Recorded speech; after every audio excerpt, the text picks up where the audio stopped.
Hi எல்லாருக்கும் happy morning. இன்றைக்கி ஓய்வு எடுக்கும் நாள் கிடையாது, ஓடும் நாள். 4 மணிக்கே அலாரம் வச்சு படுத்துட்டேன். ஆனால் பார்த்தீங்கன்னா 3:30லேருந்தே முழிப்பு வந்துருச்சு. 4 ஆயிடுச்சோ, எந்திரிக்கலையோ, அலாரம் சத்தம் கேட்கலையேன்னு ஒரு சுதாரிப்போடு தான் படுத்தேன். என்னடா நானா இதுன்னு எனக்கே ஆச்சரியமாக தான் இருக்குது. நல்லா 10 மணி 11 மணி வரை கூட தூங்குறாள்.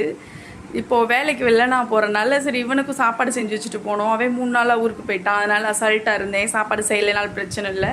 இப்போ அவனுக்கு செஞ்சாகணும்ல. காலையிலே 4 மணிக்கு எந்திரிச்சு கொஞ்சம் வெளியில் வாசல்லாம் கூட்டிகிட்டு வீட்டில் பாத்திரம்லாம் கிடந்துச்சு விளக்கிட்டு சாப்பாடு வச்சுட்டேன். அவனை எழுப்பி தொழுக அனுப்பிட்டேன். நானும் தொழுதுட்டேன், கிளம்பிட்டேன். வேலைக்கு கிளம்பிட்டேன். அவன் தொழுதுட்டு வந்தோடனே சொல்லிட்டு நான் கிளம்பணும். அவனுக்கு டிஃபன்லாம் கட்டணும். இந்த ஒரு வேலை தான் இருக்குது. வாங்க என்ன சமையல்னு பார்த்துடலாம். காலையில் இப்போ பட்டாணி குருமா வச்சுட்டேன். நைட்டே பட்டாணி ஊற வச்சுட்டேன். பட்டாணி குருமா. அப்புறம் நேற்று வாங்கின கீரையை பொரிச்சாச்சு.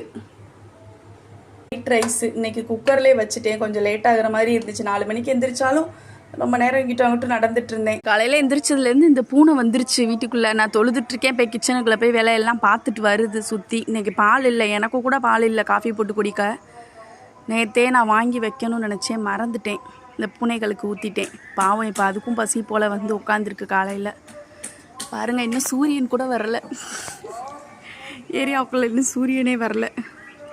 பையனுக்கு டிஃபனும் கட்டியாச்சு. அது இதெல்லாம் செஞ்சுட்டு போகாது, செஞ்சாலும் அரைகுறையாக தான் செய்யும். சரி, அதனால் அதுக்கு டிஃபனையும் கட்டி வச்சாச்சு. பாட்டிலில் தண்ணி மட்டும் ஊற்றினா வேலை முடிஞ்சு.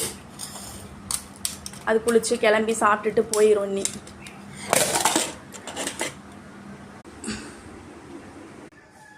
பையனும் தொழுதுட்டு வந்துருச்சு. பையனுக்காக தான் வெயிட் பண்ணேன். நானும் கிளம்பிட்டேன். நேற்றும் போகலை. சரி, அதனால் இன்றைக்கி கொஞ்சம் சீக்கிரம் போகணும். ஸ்கூல் டைமில் பிள்ளைகளுக்கு லீவுனா கொஞ்சம் லேட்டாக போகலாம். வந்துருச்சு அதுவும். பாய். ஓகே, என்னுடைய காலை ரொட்டேஷன் முடிஞ்சு நான் வேலைக்கு கிளம்பிட்டேன். அடுத்து இன்றைக்கி சாயங்காலம் ஒரு லாங் வீடியோவில் பார்க்கலாம். இன்றைக்கி லைவ் இருக்குது. 8 to 9 டெய்லி லைவ் போடலான்னு நினச்சிருக்கேன். கண்டிப்பாக போடுவேன். இன்னையிலேருந்து 8 மணிலேருந்து 9 மணி வரை வாங்க லைவுக்கு. பாய்.